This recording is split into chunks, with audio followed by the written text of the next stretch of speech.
I'm always kind of reluctant to, say why other people do things.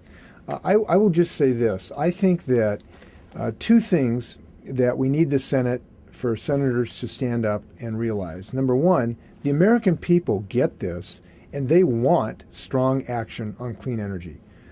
I've talked to some of my fellow politicians who seem to say the Americans don't want to act. That's just not right. If you go out and talk to Americans and look at the polling results at Frank Lutz is a Republican pollster, he went out and polled on this. Guess what? The Republicans found out in their poll that something like by 2-to-1 margins, Americans want action on clean energy.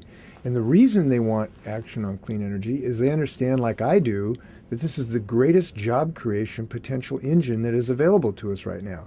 And whatever you think of global climate change, you know, and Americans know, that this is the way we're going to create millions of new jobs in this country. And that's what the Apollo Alliance is all about, is pushing this idea. And Americans get this in their gut, and they're willing to make the investments in the short term to get benefits in the long term and even the short term for job creation. That's number one.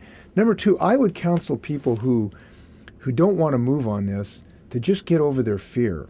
Because frankly, it's fear that's holding back. It's people who are afraid that Americans aren't smart enough to invent new technologies to deal with that we're not bold enough like we used to be when we went to the moon in the original Apollo project. You got to get over that fear.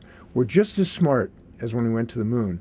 Our kids are smarter than we are. They're just as energetic. We have an entrepreneurial engine of creation of new businesses in this country, unparalleled in the world. That includes China, if we'll just unleash it.